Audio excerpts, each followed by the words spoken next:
Dear student, how are you? Welcome on my YouTube channel Science by NK Sir.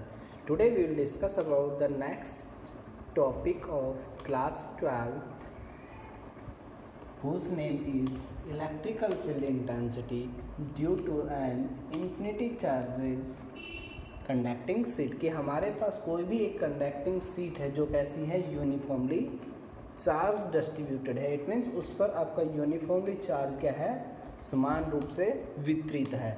तो it means when we given to the charges to seats then the charges will be spread on the faces of the seat. कि हमारे द्वारा दिया गया जो charges है Q, वो क्या होगा, आपकी जो सीट है उसकी जो फेसेस या इट मीन्स आउटर सरफेस, उस पर क्या होता है, पूर्ण रूप से इक्वली यूनिफॉर्म क्या हो जाता है, डिस्ट्रीब्यूट हो जाता है। Let we suppose the given charges to the infinity conducting seat is positive charges, it will be uniform on the both faces of the conducting seat. It means हमारे द्वारा दिया गया जो चार्जेस है वो कैसा है, आपका पॉजिटिव है। जो पॉजिटिव चार्जेस रहेगा वो कंडक्टिंग सीट के ऊपर। अब क्या करते हैं हम, let we suppose point O, which is the middle point of the conducting sheet. Now taken the another point at the P equal distance, कि आपका जो O point है वहाँ से हम क्या करते हैं, another कोई भी P point देते हैं। It is point where we will find out the electrical field intensity। जो आपका P point है वहाँ पर हमें क्या कैलकुलेट करना है, जो इलेक्ट्रिकल फील्ड इंटेंसिटी है उसकी वैल्यू को हमें क्या करना है, कैलकुलेट करना है। Let we suppose that the distance from O to P equals to R। कि हम क्या करते हैं कि O से P की जो डिस्टेंस है वो हमारे पास कितनी है, स्मॉल r के लगभग इक्वल। अब क्या करते हैं, when we take to small element on the seat A and B। अब क्या करते हैं, हमारे पास कोई भी दो स्मॉल एलिमेंट है, कौन से, A एंड B, जो क्या है, which is situated on the faces of seat, जो आपकी क्या है, सीट के फेसेस के ऊपर है। और स्मॉल एलिमेंट है उसकी लेंथ कितनी है हमारे पास, स्मॉल dl के लगभग इक्वल। अब dl के लगभग इक्वल है तो यहाँ से हमारे पास क्या होगा कि A जो आपका अल्पांश है उसकी वजह से क्या होगा, इलेक्ट्रिकल फील्ड इंटेंसिटी हमें कैलकुलेट करनी है। क्या इलेक्ट्रिकल फील्ड इंटेंसिटी हमारे पास कितनी है, A की वजह से आउटर साइड होगी, क्योंकि हमारे पास जो A अल्पांश है वो कैसा है, उस पर पॉजिटिव चार्जेस को सपोज कर रहे हैं। अब जो पॉजिटिव चार्जेस है तो इट मीन्स उसके द्वारा इलेक्ट्रिकल फील्ड इंटेंसिटी क्या होगी, डेल E1, या आपका मान सकते हो डेल A के equal. Another 2 points which is B point whose length is also DL। कि आपकी जो B अल्पांश है उसकी लेंथ भी कितनी है हमारे पास, DL के इक्वल है। और वो क्या है हमारे पास, सेम इसी प्रकार से उसके द्वारा इलेक्ट्रिकल फील्ड इंटेंसिटी कितनी है हमारे पास, डेल E2 या आपकी डेल EB के इक्वल। अब क्या करते हैं कि हमारे पास जो net resultant electrical field intensity due to small element A and B, कि हमारे पास जो नेट इलेक्ट्रिकल फील्ड इंटेंसिटी आएगी किनके कारण, A पॉइंट और B पॉइंट के कारण, वो कैसी रहेगी हमारे पास, हम मान लेते हैं कि आपके द्वारा बनाया गया जो सरफेस के है साथ एंगल है वो कितना है हमारे पास, थीटा है। तो it means the electrical field intensity is always due to component of A and B। कि हमारे पास जो इलेक्ट्रिकल फील्ड इंटेंसिटी है वो A and B small element के जो कंपोनेंट होंगे उनके द्वारा हमारे पास ऑलवेज रिजल्टेंट होगा, वो हमें प्राप्त होगा। तो यहाँ से हमारे पास जो A है उसके द्वारा डेल E1 है तो उसका एलिमेंट कंपोनेंट कितना होगा हमारे पास, E1 cos थीटा। अनोदर क्या रहेगा इसका कंपोनेंट, इधर की साइड अपोजिट परपेंडिकुलर डायरेक्शन के अंदर, E1 sin थीटा। और E2 के कारण क्या होगा हमारे पास electrical field intensity, E2 cos theta, और इसके परपेंडिकुलर क्या होगा, E2 sin थीटा। हमारे पास जो रिजल्टेंट इलेक्ट्रिकल फील्ड इंटेंसिटी आएगी वो कैसी आएगी, सेम हमारे पास E1 cos theta plus E2 cos theta के इक्वल। तो it means we can say that resultant electrical field intensity field intensity E total बराबर E1 plus cos theta plus में E2 कोस थीटा। अब हमारे पास जो E1 साइन थीटा है और E2 साइन थीटा है, whose magnitude is always same but the opposite direction, so they are cancel out। कि इसलिए जो हमारे पास E1 साइन थीटा है और E2 साइन थीटा है वो क्या है, मैग्नीट्यूड के अंदर सेम है, लेकिन जो क्या है अपोजिट डायरेक्शन के अंदर है, इसलिए वो क्या होंगे, एक दूसरे से कैंसिल आउट हो जाते हैं। अब क्या करते हैं, now we imagine our Gaussian surface due to infinity conducting sheet, कि हमारे पास जो कंडक्टिंग सीट है उसकी वजह से हमें क्या करना होगा, इमेजिन गाउसियस सरफेस की कल्पना करनी होगी। इमेजिन गाउसियस सरफेस, इमेजिन गाउसियस सरफेस करेंगे तो वहाँ से हमारे पास सीट सेम है। सीट को जब हम क्या करते हैं, इजीली आपकी फोल्ड की जाती है, तो फोल्ड करने के बाद क्या होता है, सीट हमारे पास एज ए सिलेंडर के रूप में कन्वर्ट हो जाती है। अब सिलेंडर के अंदर कन्वर्ट होगी तो वहाँ से हमारे पास electrical field intensity, now we imagine the Gaussian surface according to the conducting sheet, कि जब सीट को क्या किया जाता है, आपको फोल्ड किया जाता है तो वो क्या होती है, आपकी एज ए सिलेंडर के रूप में कन्वर्ट हो जाती है। तो हम क्या करते हैं कि हमारा जो सिलेंडर है सीट, वो आपकी क्या होता है, उसके पास तीन प्रकार के आपके जो सरफेस होते हैं वो जनरेट होता है। First two surface is circular S1 and S2। जो S1 और S2 सरफेस है वो आउटर पे कैसे हैं, आपके सर्कुलर, लेकिन जो थर्ड आपका सरफेस है S3 वो कैसा है, कर्ड है। तो हम क्या करते हैं कि जो S1 और S2 और S3 तीनों सरफेस की वजह से हमें क्या देखना है, इलेक्ट्रिकल फील्ड देखना है और उसकी डायरेक्शन को भी हमें फाइंड आउट करना होगा। यदि हमें तीनों सरफेस पर इलेक्ट्रिकल फील्ड और उनकी डायरेक्शन की अकॉर्डिंग पता लग जाए तो हम गाउसियस लॉ की हेल्प से क्या कर सकते हैं, इनको यहाँ ईजिली कंडक्ट कर सकते हैं। क्योंकि हमारे पास जो S1 सरफेस के लिए जो इलेक्ट्रिकल फील्ड है वो क्या होगा, ज़ीरो होगा। उसका रीज़न है कि जो कि सीट के अंदर है, इसलिए वहाँ पर किसी प्रकार का जो इलेक्ट्रिकल चार्जेज है वो आपका नहीं पाया जाता। तो यहाँ E = 0 है। और यहाँ पर आपका जो सरफेस है वो S3 के साथ कितना एंगल जनरेट कर रहा है, क्योंकि परपेंडिकुलर है, इट मीन्स ये आपका 90 डिग्री का एंगल जनरेट करेगा। जब इलेक्ट्रिकल फील्ड इंटेंसिटी और सरफेस एक दोनों सेम डायरेक्शन के अंदर है तो S2 सरफेस के द्वारा जो एंगल रहेगा वो आपका कितना रहेगा, θ0 के इक्वल।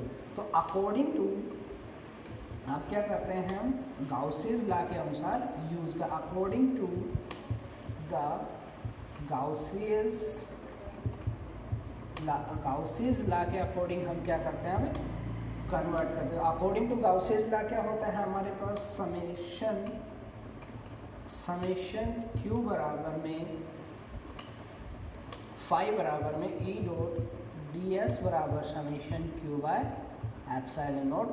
इक्वेशन नंबर 3 कि हम जानते हैं गाउसियस लॉ क्या होता है आपका, phi = E dot dx = summation Q by epsilon naught के इक्वल। और हमें क्या करना है, अब तीनों सरफेस के लिए क्या करना होगा, जो E डॉट ds है उसकी वैल्यू फाइंड आउट करनी होगी। तो close surface of S1 E dot ds plus summation और close surface of E dot ds second surface के लिए plus close integral of S3 E dot ds3 बराबर में summation Q by epsilon naught के equal. अब यहाँ से यदि हम डॉट को हटाते हैं तो वहाँ से हमारे पास क्या प्राप्त हो जाएगा, cos theta plus second S2 E ds cos theta plus third surface के लिए E ds cos theta = summation Q by epsilon naught के इक्वल।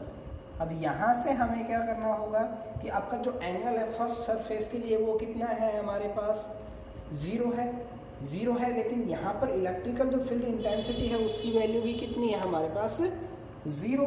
तो वहाँ से हम क्या करेंगे, यहाँ यदि हम 0 रखते हैं, S1 0 × ds cos 0 प्लस में S2 सरफेस के लिए एंगल कितना है हमारे पास, थीटा 0 है, तो ई डी एस कोस 0 प्लस में थर्ड सरफेस के लिए एंगल कितना है हमारे पास 90 डिग्री, तो कॉस 90 बराबर में summation Q by epsilon naught के इक्वल। तो यदि हम यहाँ से देखना चाहें तो हमारे पास कि जो एंगल होगा वो तो हमने पुट कर दिया, लेकिन एंगल पुट करने के बाद हमारे पास जो भी वैल्यू आएगी उसको हम आगे सोल्व आउट करने की कोशिश करते हैं। ये हमारे पास इलेक्ट्रिकल फील्ड इंटेंसिटी है due to uniformly infinity conducting sheet. तो यहाँ से देखें तो S1 सरफेस के लिए हमारे पास कितना हो गया 0 प्लस में S2 सरफेस के लिए कितना होगा cos 0 की वैल्यू कितनी होती है cos 0 इज ऑलवेज 1, तो यहाँ से E ds plus third surface के लिए cos 90 इज 0, तो total terms will be 0 and equals to summation q by epsilon naught के इक्वल। तो फर्स्ट एंड थर्ड सरफेस तो क्या हो गई 0, हमारे पास बच क्या गई ओनली सेकेंड सरफेस, तो E ds बराबर में summation q by epsilon naught के इक्वल। अब वी नो दैट कि हमारे पास जो एरिया है कंडक्टिंग शीट का वो कितना है ds कितना है हमारे पास, कि जो कंडक्टिंग शीट का ds है वो क्या है लगभग s के इक्वल। तो वहाँ से हम क्या करते हैं कि हमारे पास जो ds है उसकी जगह हम s की वैल्यू को पुट कर देते हैं। तो close surface of S2 E into में S equals to summation q by epsilon naught के इक्वल। और हम जानते हैं इलेक्ट्रिकल फील्ड है वो प्रत्येक पॉइंट पर क्या होगा आपका सेम मिलता है, because the electrical field is same due to every point due to uniformly charge sheet. तो E is constant, so we take out the E from the integral outside into में ds है equals to summation q by epsilon naught. अब ds किसके equal s के equal, तो ds का समाकलन करेंगे तो हमारे पास क्या होगा s के लगभग equal summation q by epsilon. तो और हम जानते हैं कि जो हमारे पास s है वो किसके इक्वल होता है सरफेस चार्ज डेंसिटी से। यदि समेशन q की वैल्यू निकालना चाहें तो समय आपका क्या है सरफेस चार्ज डेंसिटी से, सरफेस चार्ज डिस्ट्रीब्यूशन से हमारे पास जो सिग्मा है वो कितना प्राप्त होगा, सिग्मा बराबर समेशन q बाय ds या a के इक्वल एरिया के इक्वल। यहाँ से समेशन q किसके इक्वल हो जाएगा सिग्मा इंटू s के इक्वल। ये वैल्यू आप क्या करो यहाँ पुट कर दो आप इस वाली इक्वेशन के अंदर, जो आपकी इक्वेशन नंबर कितनी है सेकंड, और ये आपकी थर्ड से क्या करते हैं सेकंड के अंदर पुट कर देते हैं, जो क्या होता है समेशन आपका क्या है E into S equals to summation Q की वैल्यू क्या है सिग्मा इंटू एस अपॉन में एप्सिलॉन। तो E बराबर क्या हो जाएगा हमारे पास S से S कैंसिल आउट, तो E बराबर सिग्मा अपॉन में एप्सिलॉन नॉट। अब ये हमारे पास जो आया है ये क्या है हमारे electrical field due to infinity charge conducting sheet की वजह से हमारे पास। यदि यहाँ से मैं रिलेशन देखना चाहूँ तो फर्स्ट रिलेशनशिप क्या होगा हमारे पास E directly proportional to surface charge density, और सेकेंड का हूँ तो क्या होगा E inversely 1 upon epsilon naught. तो एप्सिलॉन नॉट क्या है आपका कांस्टेंट, तो इट मीन्स उस पर किसी प्रकार का कोई भी इफेक्ट इलेक्ट्रिकल फील्ड पर नहीं पड़ता है। लेकिन हमारे पास यदि ग्राफ की बात करना चाहें तो ग्राफ हमारे पास कैसा प्राप्त होगा, ग्राफ यदि E और सिग्मा के बीच में देखना चाहें तो दोनों क्या है एक दूसरे के डायरेक्टली प्रोपोर्शनल, तो इट मीन्स स्ट्रेट लाइन हमारे पास प्राप्त होगी। यदि सेकंड का ग्राफ देखना चाहें E और एप्सिलॉन नॉट के इक्वल तो वो क्या रहेगा आपका सेम कांस्टेंट रहेगा, वो आपका वेरिएबल नहीं रहता है। ये हमारे पास क्या है पूरा डेरिवेशन है जिसके अंदर हमें सबसे पहले तो जो सरफेस चार्ज डेंसिटी है वो जानते हैं सिग्मा बराबर क्या होता है D summation Q by epsilon naught के इक्वल, और वहाँ से हमें क्या करना होगा शीट की वजह से कंडक्टिंग जो भी आपकी है उसके अंदर गाउसियस लॉ लगाना होगा। अब गाउसियस लगाने के साथ हमें क्या देखना होगा इस शीट पर एंगल का देखना होगा। एंगल यदि हमें पता लग जाता है तो वहाँ से हम इजीली प्रत्येक स्टेप बाय स्टेप को यहाँ इजीली आसानी से सोल्व कर सकते हैं। ये था आपका पूरा जो हमारे पास लास्ट कितना प्राप्त होता है, ई बराबर में सिग्मा अपॉन एप्सिलॉन नॉट। लेकिन वहाँ क्या था हमारे पास, नॉन कंडक्टिंग शीट की वजह से हमारे पास कितना प्राप्त हो रहा था, ई बराबर में सिग्मा अपॉन में 2 एप्सिलॉन नॉट। बस सिर्फ ओनली इतना फर्क है, वहाँ 2 एप्सिलॉन नॉट था, यहाँ ओनली सिग्मा अपॉन में एप्सिलॉन नॉट प्राप्त होता है। नेक्स्ट टॉपिक आता है हमारे पास electrical field intensity due to an infinite आपका यूनिफॉर्मली चार्ज स्फेरिकल सेल की। हमारे पास क्या है, आपका जो कंडक्टिंग सेल है वो कैसा है, uniformly charge distribution. It means उसको दिया गया आपका जो चार्जेज है वो कैसा है, प्लस क्यू। अब क्या करते हैं हम, कोई भी आर जो रेडियस है उसका एज ए स्पेयर अमेजिंग करते हैं कि जो हमारे पास स्पेयर है, आर रेडियस कैपिटल आर का है। अब जो चार्जेस दिया जाएगा इस स्पेयर को वो क्या होगा, टोटली इसके आउटर जो सरफेस है उसके ऊपर क्या होगा, यूनिफॉर्मली डिस्ट्रीब्यूशन हो जाएगा। क्योंकि हमारे पास टॉपिक ही क्या कह रहा है, जो आपका चार्जेज है वो कैसा है, यूनिफॉर्मली डिस्ट्रीब्यूटेड है स्फेरिकल सेल के ऊपर। तो यहाँ से हमारे पास जो समेशन क्यू रहेगा वो आपका किसके इक्वल होगा, ओनली कैपिटल क्यू के लगभग इक्वल। तो हम क्या करते हैं कि हमारा जो ओ रेडियस है स्फेरिकल सेल की, वहाँ से हम क्या करते हैं, आउटर साइड के अंदर एक पी पॉइंट अमेजिंग करते हैं। और जो पी पॉइंट है वो ओ से कितनी डिस्टेंस पर, आर डिस्टेंस पर है। Now we take the P point outer from the surface whose distance from O point is small R, कि जो आपकी जो पी पॉइंट है वो क्या है, स्मॉल आर डिस्टेंस पर है।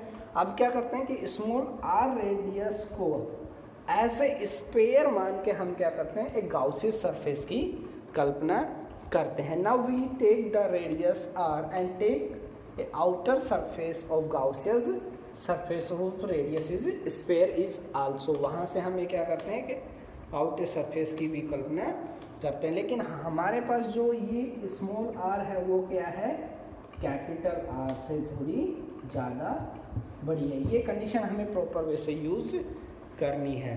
अब यूज़ करने के बाद क्या होगा, जो हमारा पी पॉइंट है वहाँ पर हमें क्या करना है, इलेक्ट्रिकल फील्ड इंटेंसिटी की वैल्यू को कैलकुलेट करना है।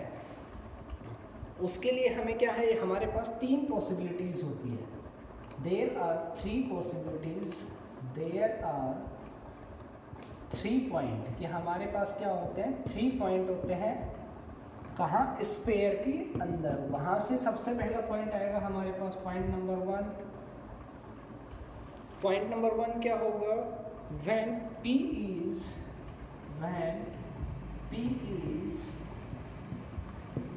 outside from स्पेयर, कि जो आपका P पॉइंट है वो कहाँ है, स्पेयर से आउटसाइड के अंदर है। तो it means capital R is greater than small r is always greater than R। तो इस यहाँ से सबसे पहले हमें क्या करना होगा, आपकी गाउसियस सरफेस है, गाउसियस लॉ से हमें क्या करना होगा, नेट इलेक्ट्रिकल फील्ड निकालना होगा। Gauss's law, net electrical flux, net electrical flux, कि इलेक्ट्रिकल फ्लक्स हमें टोटल कैलकुलेट करना होगा कहाँ, आउटर पॉइंट पर। अब गाउसियस लॉ हमारे पास क्या होता है, फाई बराबर में समेशन, आपका फाई बराबर क्या होता है, summation of close integral E dot D A बराबर में summation Q by epsilon naught के इक्वल। ये हमारे पास क्या है, इक्वेशन नंबर 1 है। अब यहाँ से हम जानते हैं गाउसियस जो लॉ होता है वो किसके इक्वल होता है, E dot D A equal to summation Q by epsilon naught के इक्वल। यहाँ हम देखते हैं कि जो हमारे पास सरफेस है वो कितना है, एज ए स्पेयर का है। तो स्पेयर का सरफेस कितना होता है, we know that about surface of sphere, surface of sphere किसके इक्वल होता है, डी ए बराबर में 4 पाई आर स्क्वायर के इक्वल। ये वैल्यू हम कहाँ, यहाँ डी ए के जगह यूज करेंगे। तो यहीं से इक्वेशन 1 से यूज करते हैं। और हमारे पास समेशन क्यू क्या है, कैपिटल क्यू के इक्वल। तो ये यूज करो आप, यहाँ से ये यूज करो आप, phi equals to close integral of E D A बराबर summation Q by epsilon naught. यहाँ से डॉट को हटाएंगे तो हमारे पास क्या प्राप्त होगा, summation Q E D S cos theta बराबर summation Q by epsilon naught. क्यों, हमारे पास जो स्मॉल अल्पांश लिया है उसके कारण आपकी इलेक्ट्रिकल फील्ड इंटेंसिटी क्या है, सेम डायरेक्शन के अंदर, तो वहाँ से हमारे पास थीटा कितना हो जाएगा, ऑलवेज 0। तो cross integral of E D S बराबर में summation Q by epsilon naught के इक्वल। तो ई तो electrical field at every point, only एक पॉइंट ले रहे थे क्या, जो आपका कहाँ है, पी पॉइंट है जो सरफेस पर है आउटर साइड पे, वो हमें क्या है रहेगा सेम। तो E outside from the summation Q by epsilon naught. Area कितना है हमारे पास, ds का समाकलन करेंगे तो s इंटू में summation Q by epsilon naught, और s कितना है, स्फीयर का सरफेस 4 पाई आर स्क्वायर। तो it means e multiply by 4 pi R square equals to summation Q by epsilon naught के इक्वल। अब समेशन क्यू किसके equal है, कैपिटल क्यू के इक्वल। तो यहाँ से हम क्या करते हैं, e multiply by 4 pi R square into में क्यू बाई एप्सिलॉन नॉट। तो e की वैल्यू हमारे पास कितनी प्राप्त होगी, q अपॉन में 4 पाई आर स्क्वायर इंटू में एप्सिलॉन नॉट। और हम जानते हैं कि हमारे पास 1 अपॉन में 4 पाई एप्सिलॉन नॉट किसके इक्वल होता है, कैपिटल k के इक्वल। ये हमने कहा फर्स्ट चैप्टर के अंदर पढ़ा है। तो E बराबर हमारे पास क्या होता है, K Q by R square. ये हमारे पास क्या होगी, इलेक्ट्रिकल फील्ड कहाँ, आउटर सरफेस पर यूज हमें प्राप्त हो गया है। अब क्या करते हैं, इसी प्रकार से सेकंड जो पॉइंट लेते हैं वो क्या होगा हमारे पास, कि इलेक्ट्रिकल जो फील्ड है सेम वही हमारे पास कहाँ, अब रेडियस कितनी हो जाती है, कैपिटल। अब सेकंड पॉइंट क्या आता है हमारे पास, when P point is at surface, कि जो P पॉइंट है वो कहाँ आ गया, भाई आपका जो आपका स्फीयर है उसकी सरफेस पर प्राप्त हो गया है। तो वहाँ से हमारे पास जो रेडियस है वो किसके इक्वल हो जाएगी, कैपिटल R के इक्वल। तो वहाँ से गाउसियन लॉ लगाएंगे, E D S equals to summation Q by epsilon naught. Same पूरा प्रोसेसिंग रहेगा जो हमारे पास रेडियस थी।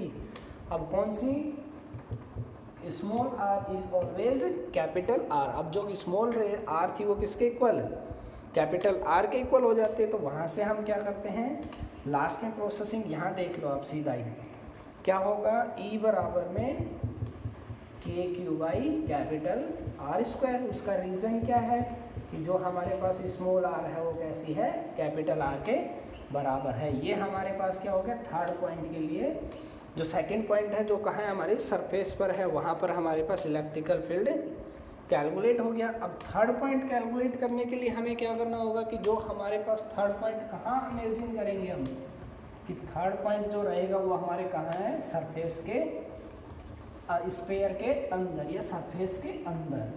तो थर्ड पॉइंट आता है हमारे पास when P point is in the sphere, कि आपका जो P पॉइंट है वो क्या है, स्फीयर के अंदर है। तो P अंदर है, इट मीन्स आपका जो चार्जेस है उसकी वैल्यू क्या होगी, E की वैल्यू, इलेक्ट्रिकल फील्ड 0, और साथ में हमारे पास Q है उसकी वैल्यू भी क्या होगी 0, क्योंकि उसका रीजन है कि जो हमारा दिया गया चार्जेस है, टोटल Q चार्जेस वो कहाँ है, आपकी आउटर सरफेस पर है, कहाँ, स्फीयर के। तो इनर इसलिए क्या होगा, आपकी जो Q चार्जेस है उसकी वैल्यू इनर के अंदर 0 प्राप्त हो जाती है। तो वहाँ से हमारे पास क्या होगा, जो E है उसकी वैल्यू भी हमारे पास कितनी प्राप्त होगी, 0। तो ये आपका क्या है, थर्ड पॉइंट है। इसलिए हमारे पास फर्स्ट जो आउटर सरफेस है उस पर इलेक्ट्रिकल फील्ड कितना आता है, K Q by R square. Second वाले पर कहाँ, as a surface of sphere, तो वहाँ से कैपिटल R है वो स्मॉल r के लगभग इक्वल प्राप्त हो जाती है। तो वहाँ से हमारे पास E बराबर में के Q by capital R square. और थर्ड पॉइंट पर हमारे पास जो इलेक्ट्रिकल फील्ड है वो कितना होगा हमारे पास, जीरो प्राप्त होता है। क्यों? उसका इनर साइड के अंदर किसी प्रकार का कोई भी चार्जेस नहीं पाया जाता। चार्जेस नहीं आएगा तो इलेक्ट्रिकल फील्ड भी किसी प्रकार का नहीं होगा। ये आपका क्या है? कंडक्टिंग यूनिफॉर्मली स्पेरिकल सेल के लिए क्या है? इलेक्ट्रिकल फील्ड इंटेंसिटी है। नेक्स्ट स्टडी में हमारे पास electrical field intensity due to an uniformly charge non conducting spherical shell. क्या हमारे पास वहाँ कंडक्टिंग सेल था, यहाँ हमारे पास क्या है? नेक्स्ट पॉइंट के अंदर नॉन कंडक्टिंग है। इट मीन्स उस पर जो दिया गया टोटल चार्जेज है, when we given to the charges to sphere then the total charges will be found in the spherical shell. की जो आपका टोटल चार्जेज रहेगा वो कहाँ होगा? स्पेरिकल सेल के अंदर ही प्रेजेंट होगा। ये आपका मेन डिफरेंस है। उसको दिया गया कंडक्टिंग जो शीट थी उसको दिया गया चार्जेज उसकी सरफेस पर होता है, यहाँ दिया गया जो चार्जेज है वो टोटल इसके इनर सरफेस के अंदर देखने को मिलता है। अब क्या करते हैं? सेम वही पॉइंट जो आपकी स्पेरिकल सेल है उसकी रेडियस कितनी है? कैपिटल आर के इक्वल, और जो क्या है आपका पी पॉइंट है, पी पॉइंट ओ से कितनी डिस्टेंस पर स्थित है? स्मॉल आर डिस्टेंस पर प्रेजेंट है। अब स्मॉल आर पर प्रेजेंट है तो जो पी पॉइंट है वहाँ पर हमें क्या कैलकुलेट करना होगा? सेम उसी प्रकार से इलेक्ट्रिकल फील्ड इंटेंसिटी को कैलकुलेट करना है। तो स्मॉल आर रेडियस का क्या करते हैं हम? एज ए इस सबकी रेडियस मानते हुए as a imagine Gaussian surface की कल्पना करते हैं। यहाँ गाउसियन सरफेस की कल्पना हो गई तो वही हमारे पास क्या होते हैं? तीन प्रकार की पॉसिबिलिटी चार्जेस जनरेट होगा पूरे सरफेस पर, वो हमें देखना होगा। इलेक्ट्रिकल फील्ड देखना होगा। तो फर्स्ट वहाँ से हमारे पास पॉसिबिलिटी क्या बनती है कि जो हमारे पास तीन प्रकार की पॉसिबिलिटी होगी। There are three possibilities, three condition. First condition क्या होगी हमारे पास कि जो हमारी रेडियस है कौन सी? First point, when P point is lies outer side from sphere. कि हमारे पास जो P पॉइंट है वो कहाँ है? आपकी outer side of the sphere है, यहाँ है। तो इट मीन्स आप बोल सकते हो कि capital R is very less than by small r। कि जो हमारी रेडियस है कैपिटल R वो क्या है? स्मॉल r से छोटी है, या small r is very greater than by capital R। तो यहाँ से हम लगाएं कि अकॉर्डिंग टू गाउसेज ला लगा हुआ, गाउसेज ला, तो उससे क्या होगा? इलेक्ट्रिकल नेट फ्लक्स की वैल्यू हमें कैलकुलेट करनी होगी। According to Gauss's law net electrical flux क्या होगा? फाई बराबर में close integral E dot D S बराबर में summation Q by epsilon naught के इक्वल। यहाँ हमारे पास चार्जेस अपॉन में एप्सिलॉन, ये हमारे पास क्या है? नेट इलेक्ट्रिकल फ्लक्स किसकी वजह से? गाउसियस लॉ की वजह से प्राप्त हो गया। अब यहाँ से हमें क्या करना है कि जो दिया गया चार्जेस है वो कैसा है हमारे पास? समेशन क्यू है वो कैपिटल क्यू के लगभग इक्वल है। अब वही सेम लगाएंगे, यहाँ से यदि लगाएं कि ई डी एस बराबर summation Q by epsilon not, dot हटाएंगे तो हमारे पास क्या होगा? ई डी एस कोस थीटा बराबर में summation Q by epsilon naught. अब कोस थीटा है, it means electrical field intensity क्या है आपकी? आउटर साइड के अंदर, ये डी ई, तो वो सेम डायरेक्शन के अंदर हो गई, तो वहाँ से हमारे पास थीटा कितना प्राप्त हो जाता है? 0 के इक्वल। तो ई डी एस कोस 0 बराबर में summation Q by epsilon naught के इक्वल। तो यहाँ से कोस 0 की वैल्यू कितनी होती है हमारे पास? ऑलवेज 1। तो ई डी एस बराबर में summation Q by epsilon naught के इक्वल। और हम जानते हैं कि जो आपका डी एस है, स्पेयर की डी एस कितनी होती है? Equals to 4 pi R square. ये वैल्यू आप यहाँ पुट करो, ई इंटू में 4 पाई आर स्क्वायर, या ऐसे मान लो डी एस आपकी ई कांस्टेंट है, ई कांस्टेंट है तो बाहर आ जाएगी, और डी एस का जो हमारे पास इंटीग्रेशन होगा वो कितना हो जाएगा? एस के लगभग इक्वल। ये नेक्स्ट स्टेप में कर लेते हैं हम हमारे पास कि जो नेक्स्ट स्टेप में ई इंटू में डी एस का समाकलन एस, इंटू में summation Q by epsilon naught के इक्वल। और यहाँ से एस किसके इक्वल होता है, स्फीयर का सरफेस 4 पाई आर स्क्वायर बराबर summation Q by epsilon naught के इक्वल। तो ई की वैल्यू हमारे पास कितनी प्राप्त हो गई, summation Q by 4 pi R square into में एप्सिलॉन नॉट। और क्यू की वैल्यू कितनी है हमारे पास इक्वेशन नंबर सेकंड से, summation Q equals to capital Q.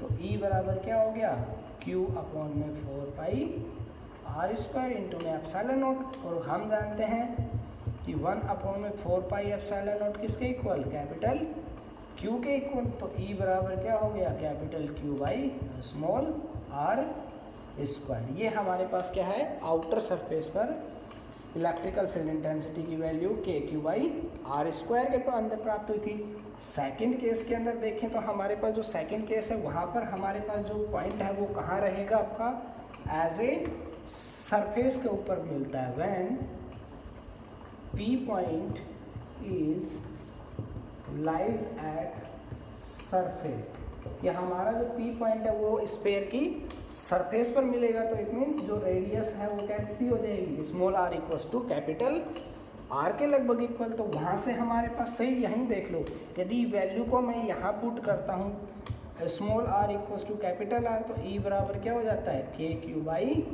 Capital R square. ये हमारे पास क्या होगा, आउट आपकी जो सरफेस पर आपका कहाँ, ये पॉइंट जो आपका पी है वहाँ पर हमें इलेक्ट्रिकल फील्ड इंटेंसिटी की वैल्यू कितनी प्राप्त होती है, K Q by R square.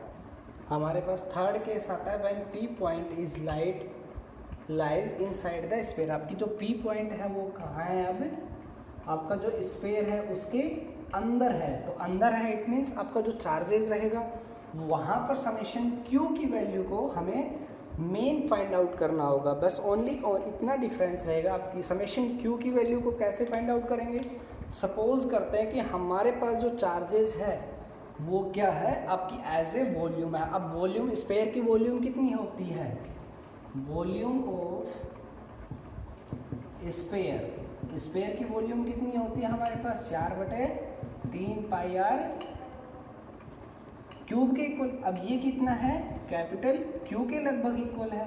और यदि एक वॉल्यूम के लिए कहूँ, यूनिट वॉल्यूम के लिए, तो unit volume of sphere, unit volume of sphere it means 1 unit के लिए कितना हो जाएगा, क्यू बाय 4 अपॉन में 3 पाई आर क्यूब। और कितना कहें, कितनी वॉल्यूम किसके लिए, अब इनसाइड है तो इट मीन्स रेडियस किसके इक्वल हो जाएगी, आपकी आर के लगभग इक्वल। तो वहाँ से क्या कहेंगे, 4/3 pi R, capital are volume का जो रेडियस का स्फीयर है उसकी वजह से हमारे पास क्या होगी, वहाँ से हमारे पास क्या हो जाएगा, क्यू डैश बराबर में 4/3 पाई आर क्यूब इंटू में 4/3 पाई कैपिटल आर। अब यहाँ से तो हमारे पास क्या हो गया, कैपिटल आर की वजह से 4/3 4/3 पाई आर कैपिटल क्यूब। और यदि क्यू डैश कहाँ, स्मॉल आर की वजह से निकालें, तो स्मॉल आर की वजह से क्या हो जाएगा, क्यू अपॉन में 4/3 pi R capital R square into में capital 4/3 pi R. 4/3 pi R से 4/3 पाई आर कैंसिल आउट, तो क्यू डैश हमारे पास कितना प्राप्त हो गया, क्यू इंटू में R cube divided by capital R. ये हमारे पास जो आपका चार्जेस आया है वो चार्जेस कितना है, इनसाइड द स्फीयर है, ये हमें प्राप्त हो गया। तो वहीं से हम नेट इलेक्ट्रिकल फ्लक्स की डेफिनेशन से निकालेंगे, net electrical flux it means summation E dot D S बराबर में summation Q by epsilon not, जो किसके इक्वल है, फाई के लगभग इक्वल है। तो फाई बराबर कितना हो गया, समेशन आपका close integral E dot D S बराबर में summation Q by epsilon naught. अब क्यू डैश की वैल्यू हम यहाँ से पुट करेंगे तो हमारे पास क्या हो जाएगा, ई डॉट डी एस बराबर में समेशन क्यू की वैल्यू कितनी है हमारे पास, क्यू अपॉन में कैपिटल आर की पावर 3 इंटू में ये। और यदि स्पेयर का वही हमारे पास ई कांस्टेंट इंटू में डी एस बराबर में Q upon capital R Q by small power 3, तो इनटू में ई अपॉन में 4πr² बराबर में क्यू स्मॉल आर क्यूब बटा कैपिटल आर क्यूब। यहाँ से यदि देखें तो ई की वैल्यू कितनी प्राप्त हो जाएगी हमारे पास, ई बराबर में 1 अपॉन या Q capital Q into R की स्मॉल आर की पावर 3 इंटू में 4πr² इंटू में कैपिटल आर की पावर 3। यहाँ से पावर 3 कैंसिल आउट, पावर 1 बच गई ऊपर। ई बराबर में क्यू इंटू आर अपॉन में 4πε0 इंटू में कैपिटल आर की पावर 3। तो ई और हम जानते हैं क्या है 1 अपॉन में 4πε0 बराबर के इक्वल। ये वैल्यू यदि यहाँ पुट करें तो K Q small R divided by capital R की पावर 3। तो यहाँ से हमारे पास मेन ये कंडक्टिंग और नॉन कंडक्टिंग में मेन डिफरेंस है थर्ड पॉइंट पर जाकर, कि हमारे जो पास थर्ड पॉइंट रहेगा वहाँ हमें इनर वॉल्यूम देखनी होगी। इनर वॉल्यूम के अंदर जो चार्जेस रहेगा उसकी value capital Q small R की पावर 3 अपॉन में कैपिटल आर की पावर 3, जो हमारे पास क्या होगा इनर चार्जेज होगा। वही फिर वहाँ से इलेक्ट्रिकल फ्लक्स लगाएंगे, ई डॉट डी एस बराबर समेशन क्यू डैश अपॉन में एप्सिलॉन नोट की वैल्यू रखेंगे क्यू डैश की, उसको आगे हम करेंगे। डी एस बराबर स्पेयर की रेडियस आपकी कितनी होती है 4πr², वो पुट कर दी। स्मॉल आर से कैपिटल आर की power 2 cancel out, small R बच गया ऊपर। और ई बराबर कितना हो जाता है 1 अपॉन में 4πε0 स्मॉल आर इंटू में कैपिटल आर क्यूब। और 1 अपॉन 4πε0 किसके इक्वल होता है कैपिटल क्यू के इक्वल। तो ई बराबर किसके होगा के क्यू आर अपॉन में कैपिटल आर की पावर 3। यहाँ से हमारे पास ये प्राप्त हो जाता है। यदि हम इसकी ग्राफ की बात करें तो हमारे पास जो ग्राफ रहेगा वो आउटर सरफेस पर कैसा प्राप्त हो रहा था के क्यू बाई आर स्क्वायर की वजह से हमारे पास प्राप्त हो रहा। तो स्टार्टिंग के अंदर जो हमारा ग्राफ रहेगा वो तो कांस्टेंट रहेगा, उसके बाद जाने के बाद हमारे पास ऑटोमेटिकली लगातार डिक्रीज होता चला जाता है। इस प्रकार से हमारे पास ये ग्राफ प्राप्त। अब ये कहाँ है कैपिटल आर बराबर स्मॉल आर, और ये क्या है आपका capital R is greater than small R, और ये क्या है small R is very less than by capital R. ये वैल्यू हमारे पास ग्राफ प्राप्त होता है। Thank you, classes is over. I hope that you have understand this lecture. Okay, good bye.